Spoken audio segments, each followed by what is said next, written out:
Всем привет, с вами Леонид Бугаев, автор книги «Мобильный маркетинг». Сегодня в гостях у нас Киара Байрен, журналист компании VentureBeat, и сегодня мы будем говорить про здоровье и wellness. Hi Kiara, and the question is the health. The previous idea of medicine was to heal something what was broken. Right now we see mobile devices which can fix from the other side of our story, we can use the preventive medicine. What do you think about next big things in the area of digital health and wellness? Okay, so we can now, as you say, try and prevent certain diseases by monitoring people continuously. And we now have all of these sensors and devices which can monitor multiple different vital signs at the same time. So the kind of monitoring that you would only have had in an intensive care unit up to now can now be done with, you know, a patch on your skin and your mobile phone. So we can try and prevent diseases, and then we can detect diseases much earlier than was possible up to now. And then if you have a chronic disease like diabetes, you can manage it with a lot more autonomy. And again, by continuously monitoring, whereas normally you just go to your doctor and you have an appointment every month or something, and then the doctor doesn't know what happens in between.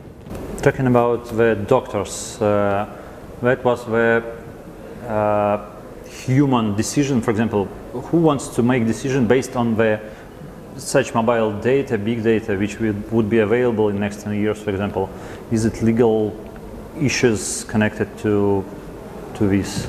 Well, yeah, there probably will be, right? Because if a doctor is making a diagnosis based on a combination of the evidence that he sees himself plus something that an algorithm is coming up with, there probably will be some legal issues there. So especially somewhere like the United States, where doctors are always afraid of being sued. So I've already written about one company, for example, which was using algorithms to detect in an ICU, so in an intensive care unit, whether a particular patient was going to have a heart attack or going to have a stroke or going to have some kind of crisis in the next 24 hours based on data from previous patients. So a doctor can look at this and get an alert before something happens to say, okay, we need to keep an extra watch on this particular patient. But you're right, there's going to be ethical and probably legal issues to work out when you're using a combination of algorithms and human decision making to decide how to treat a patient. Where is the correct idea of what should do government, for example, to make this world absolutely working with new things which never existed before, with doctors, with a traditional world? Well, there's a few different things. So first of all, regulation. Obviously, the healthcare area is very heavily regulated for good reasons, because you don't want people using devices which are not safe or whatever. So in particular in the US, the FDA process is very tortuous and takes a long time. So a lot of medical device manufacturers actually release their products in Europe first, because it is more, there's also a process, but it's easier to get through in Europe than it is in the US. The other side is actually incentives. So a lot of so there are different parties who pay for healthcare, but generally it's either governments or it is insurance companies.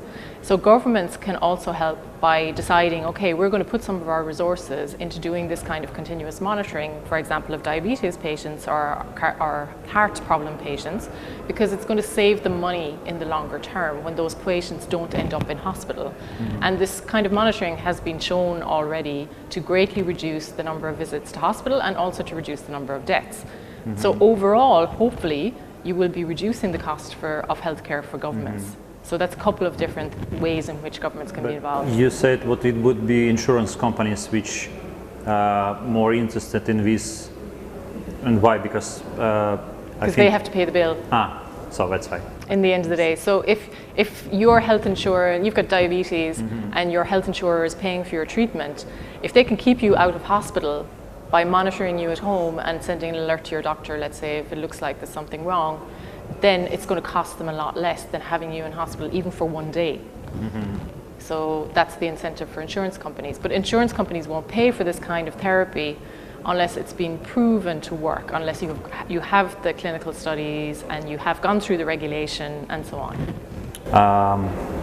Talking about the wires which could be disconnected, the next technologies which could be used on mobile phone, for example, diabetes treatments, which other health issues can be used by myself, not with a doctors, not with a well, I suppose that falls more into the category of wellness, right? So, I mean, I saw a product recently at a conference at Le Web, actually, in Paris, which was actually monitoring your brain waves. So it was a headband that you could wear, and it will tell you you're in alpha wave state or you're in beta wave state. And beta wave state means usually you're quite agitated.